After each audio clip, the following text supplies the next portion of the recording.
नमस्कार स्वामी भक्तांनो, आज मी माझ्या आईचा आलेला अनुभव सांगणार आहे। स्वामींच्या कृपेने आपण सर्वजण सुखी आनंदात समाधानी असाल अशी आशा व्यक्त करून आज अनुभवाला सुरुवात करते। खरंच आमच्या आयुष्यातील स्वामींचे स्थान हे खूप मोठे आहे।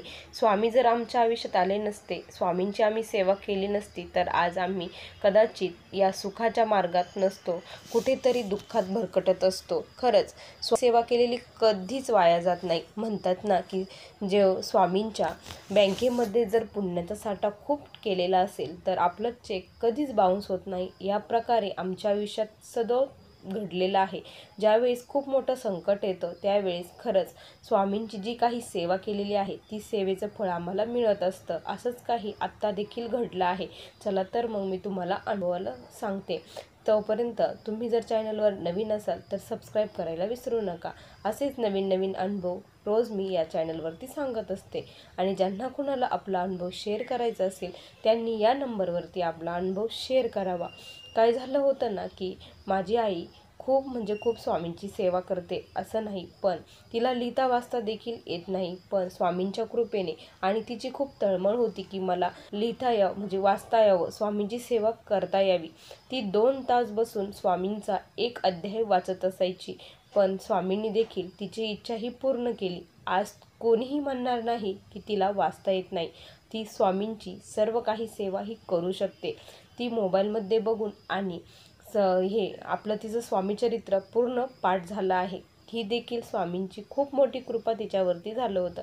आत्ता लेटेस्ट काय झालं ना की माझे आजोबा हे एक्सपायर झाले।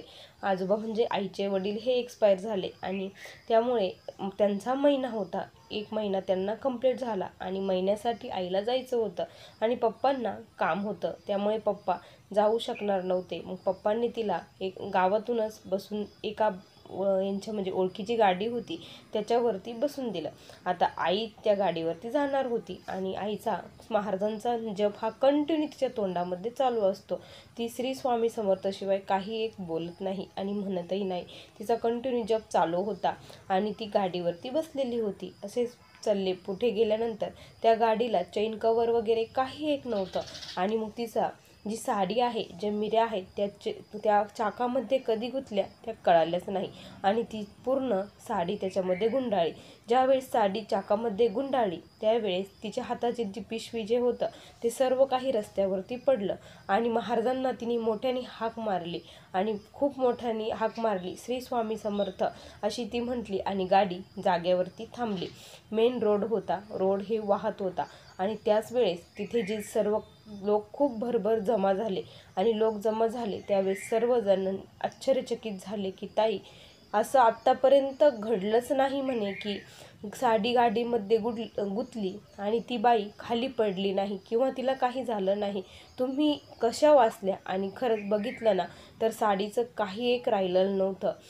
तिची पूर्ण साडी ही फाटली होती, परकर देखील हा पूर्ण फाटले होता।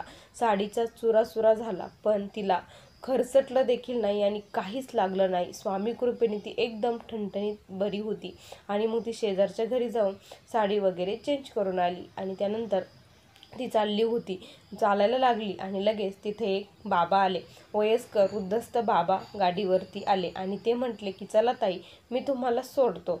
ते असं बोलले आणि ते चालू लागले। त्यावेळेस ते बाबा काही एक बोलले नाही आणि घर 1-2 किलोमीटर अंतरावरती राहिलं असेल। त्यावेळेस बाबा बोलले की ताई म्हणे आता तुम्ही अक्कलकोटला जाऊन या आणि तुम्हाला मी आत्ता घरापर्यंत सोडलं असतं, पण माझी वेळ झाली होती आणि खरंच स्वामी भक्तांनो ती वेळ महाराजांच्या आरतीची होती, कारण संध्याकाळ झाली होती, 6चा टाईम होत आला होता। त्यामुळे त्यांना आरतीला जायचं होतं आणि ते म्हटले की ताई आता अक्कलकोटला तुम्ही जाऊन या। त्यावेळेस आई म्हटली की हो, स्वामींनी मला एवढं संकटातून वाचवलं, मला जीवदान दिलं, मी का नाही जाणार बाबा, मी नक्की अक्कलकोटला जाईल। आणि ते म्हटले की माझी वेळ झाली ताई, त्यामुळे मी आता जातो, आता तुम्ही जा, व्यवस्थित जाताल असं ते म्हटले आणि ते बाबा निघून गेले।